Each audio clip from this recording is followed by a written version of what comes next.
welcome back to Universe X. It has been a bit. I've been working on a lot of things, and I needed to definitely rebalance. Lots of personal stuff. Had a COVID scare. Kind of strange. Tested. Good. And luckily I had not seen a lot of people in the time period where I thought it could be hairy. So, bless up.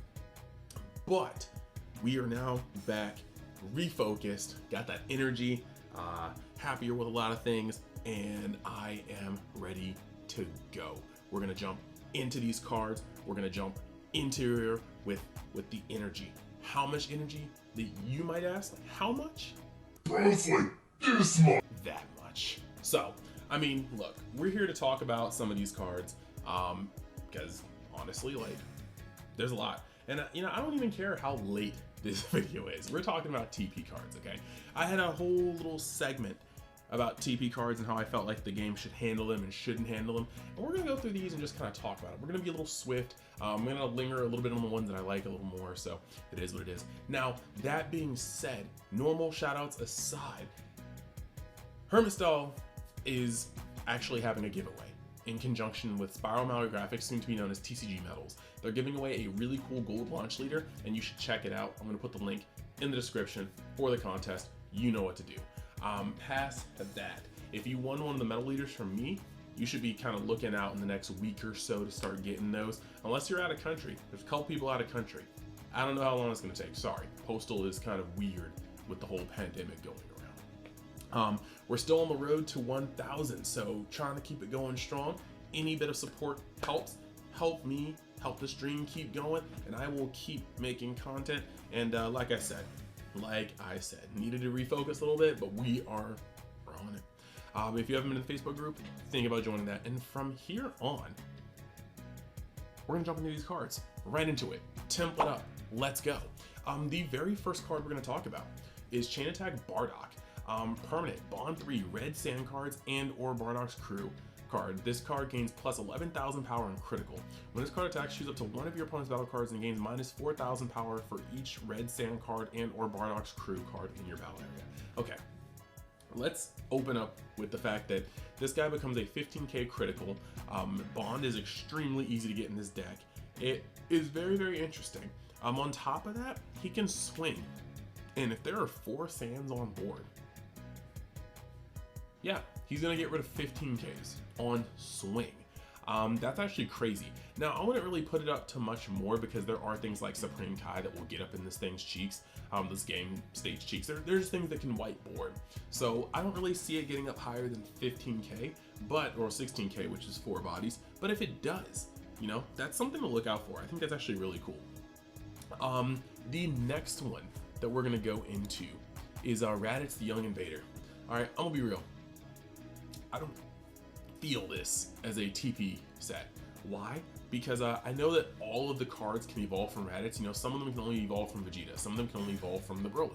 But all of them can evolve from Raditz as far as I know. But this Raditz, he has the same effect as Vegeta.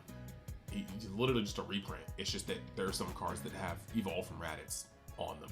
This shouldn't have taken up a TP slot. I know that before I was talking about how I don't like new cards in the sets, but I'm just gonna say, if this is the business model they're sticking to, Raditz shouldn't be in here. You don't want to open up your TP pack and pull a card that you already have in massive bulk from opening up your boxes normally. That feels like doo-doo. Bandai, help. Then we're gonna move over to SS Son Goku switching gears. Activate main. You may choose one of you. You may pay yourself as cost. One of you or your opponent's red Raditz BRs or Son Goku BR cards with an original power of 500 placed at the bottom of its owner's deck.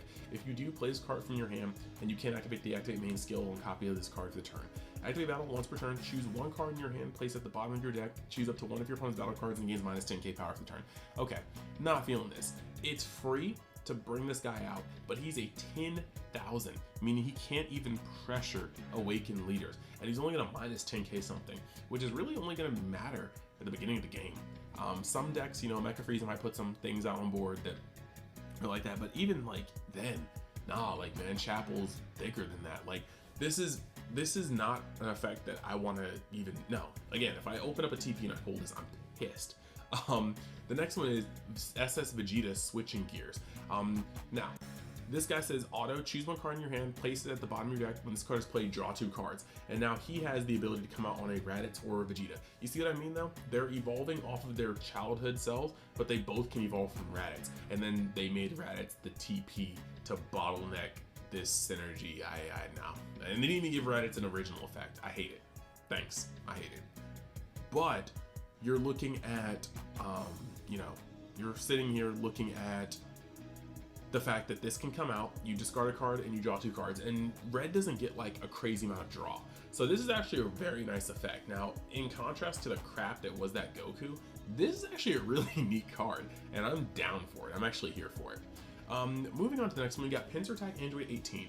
If your leader card is a blue Android 18 card and you choose one of your opponent's clone tokens and remove it from the game, when this card is used in a combo from your hand, add up to 1 Supreme Technique Krillin from your deck to your hand and shuffle your deck. Auto blue, if your leader card is a blue Android 18, you're going to at the end of the battle, which this card is used in a combo from your hand, play this card from your drop area. So, I mean, it's 0 to combo, but you're going to pay 1 to activate the effect, and then it's going to come out as a 15k. That's pretty neat. We're not taking Supreme Technique Krillins. I'm sorry. That's going to be a no from me, dog. Right into Gogeta Effortless Strike. Unique blocker. When one of your blue Gogeta cards with an energy cost of 5 or more other than copies of this card is removed from your battle area by an opponent's skill, you may play this card from your hand. Activate main blue. If your opponent has 3 or more energy and you place 1 blue Son Goku card with an energy cost of 1 and 1 blue Vegeta card with an energy cost of 1 from your drop area to the bottom of your deck in the order, play this card from your hand. Alright, we don't even need to dive into this very much. Like, I'm gonna let you finish, but I'm actually not. The issue with this card is the issue with the entire archetype. Blue's main strength comes from how versatile its pieces are. Blue's best cards will be good for all blue decks, at least they should be. Look at the leaders you can use. You can use Soul Striker, you can use Zamasu. They're very generic leaders that just actively help things. You know, Soul Striker, you flare up your energy, but you can also become a double striking threat once you get to your late game. Whereas Zamasu has a very strong tempo because of its ability to awaken early, press with double strike or dual attack. You know, Manaka can give it double strike, things like that. The Pycon deck is an archetype blue deck, and the shell is thick, so you don't get to use the normal unison negate package. You don't get to use, you know, lots of the blue cards that make blue good, like Abuni and, you know, things like that. So all in all, I think kind of falls flat because of that. It's a very thick core, it's archetype based, and blue's best cards are not archetype based right now. They're a unison centric package plus Baby Hatch, which, by the way, I just put one up on TCG Player. If you search up Baby Hatch, you will definitely know which one's mine because of the name of the store, you know. It is what it is. Next, you got Bojack, Rampaging Agent of Destruction. Permanent. When this card is in rest mode, your opponent's battle cards with energy cost greater than or equal to their current energy can't attack leader cards. Auto 1. If your leader card is a Bojack Brigade card and it has Agent of Destruction in its card name, at the end of the battle, which this card is using a combo from your hand or energy, you may play this card from your drop area in rest mode. When this card is KO, draw a card. Okay, I like the fact that it's drawing a card when it gets KO'd. That's about the only thing I really like from it. I also like the fact that you can combo for 1. That's pretty cool and play it. That's tight. But in the decks that are gonna be actively spamming things that are thicker, it doesn't have barrier. That's kind of a problem, you know? 1, it's in rest mode, so you can swing on it. I mean, D-Bro will swing on it, and you got a combo up to 35. No, but if I really want to get over it, I'm just gonna play Uncontrolled Berserker and remove it. Gotenks will just play Reaper and blow it up. Like, there's a lot of decks that just deal with this card and just keep it moving.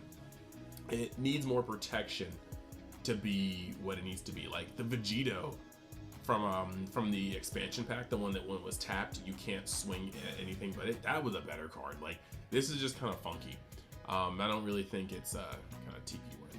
Then you've got Chill the Assailant. Deflect. When this card is played, play 2 chilled army tokens with 10,000 power.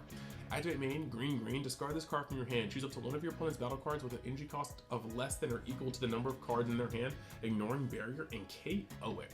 Activate main once per turn. Choose up to 2 of your Shield Army's tokens, and they get plus 5,000 power for the turn. Cool, look. This card's nasty. Whether you're making chill tokens and pumping them, cool. But activate main, discard this card from your hand for 2 green, ignoring barrier. Come on, Bungie. Look at the way the deck, like, look at how decks are like just made right now. Most things are averaging around 6 cost. You might have some 7 cost, you might have some 8 cost, but you know what you often have more of? Cards in hand. This is a 2 energy point and click destroy. And I love that. I love that. Like, you want to protect your 7 drop? I guess you need to keep 6 cards in hand. Nobody's gonna do that. This card is actually just hard removal, and I think green really need a powerhouse like this.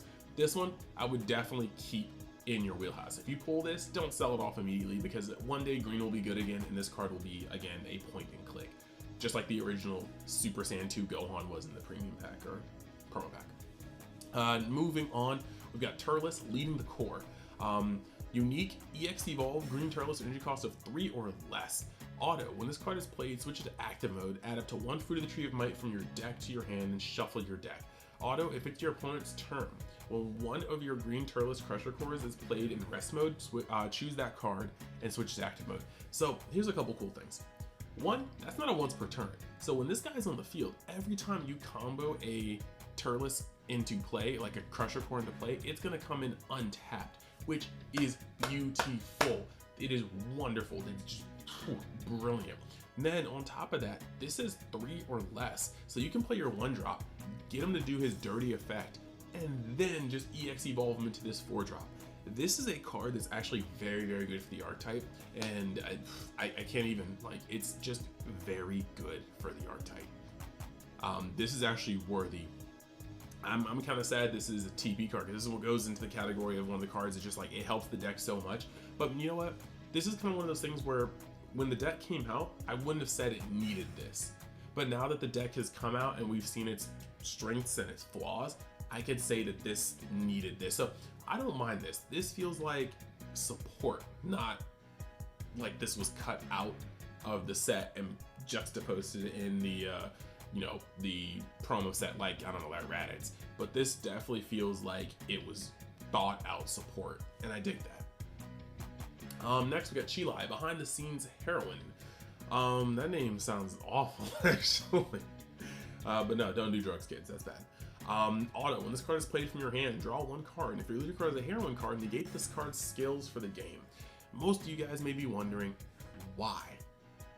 Well, for some reason, heroines have some skillless motif going on. The answer is still why, because it's honestly all terrible. But before I get clapped by it on stream one day, I can't get behind it. It turns skillless so it fits in with the archetype. We're leaving it behind. Now we've got Goku Black, Time Ring Trespasser. Why is there a Goku Black unison that actually doesn't do anything? Now, if I'm wrong, leave it in the comments. Let's make a discussion. Show me the error of my ways. But so far, I just feel like this is a waste of space. It's a 4 cost. Jesus. It's a 4, base 4. Activate main, 3 yellow. They want you to pay 4 for this, and then wait till next turn, and then pay 3 yellow. If you're a leader card and energy card, oh, I'm so sorry. You can play it for 3. I jumped the gun.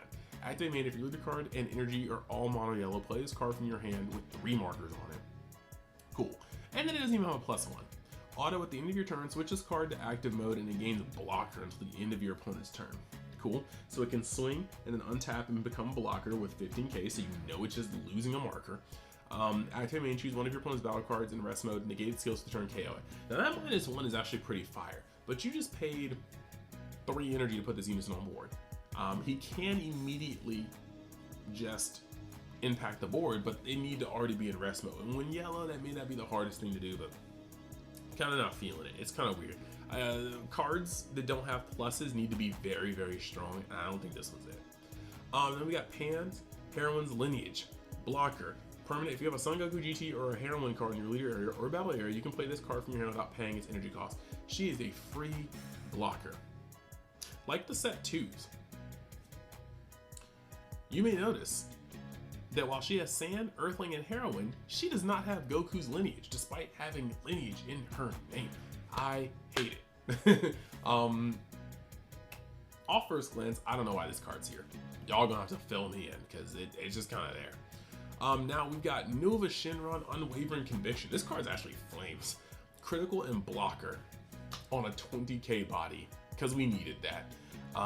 Auto burst 1 yellow. If your leader card is in energy, you're all yellow. When this card is using a combo from your hand, choose up to one of your opponent's battle cards or unison cards and switch it to rest mode.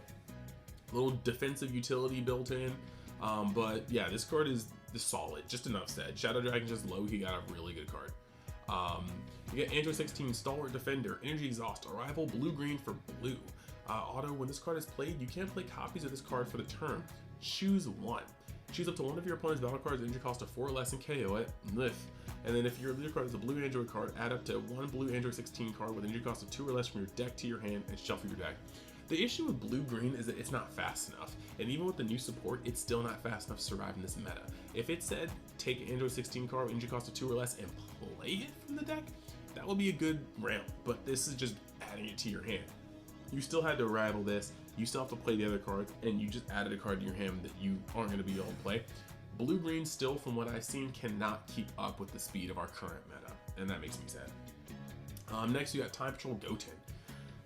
This is a lot of text. I don't feel like saying it, but auto, once per turn, when you play a battle card using Overwhelm, draw one card. Neat. Then place up to 3 black battle cards from your warp to your drop area.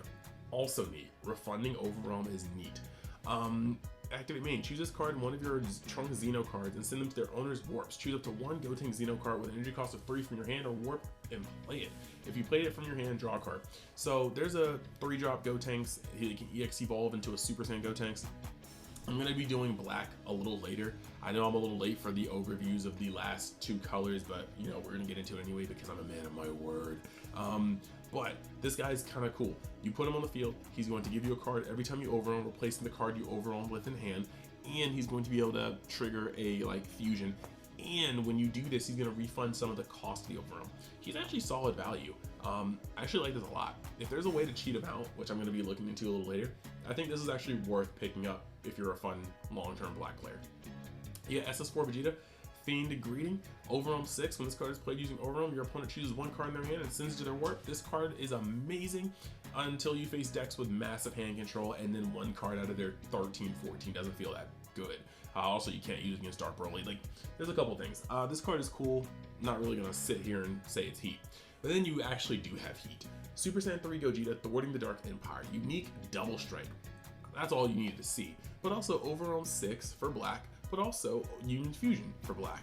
He still has the ability that you can use his materials from the warp, but also when this card attacks, choose up to one of your opponent's battle cards, send to the owner's warp, regardless of cost. Doesn't ignore barrier, but regardless of cost is huge. So this guy will swing, remove something. He's very strong. 25k double strike in this deck for 1 energy. This guy's strong, make no mistake of it. So really, this TP set has highs and lows. You have Gogeta, you have the Chilled, you have the Red Vegeta, you have the Turles, you have the Nova Shinron. Every color got something good, except blue. Yeah, definitely except blue. But that's because they didn't make a Gohan, TP card, because Bandai just hates me.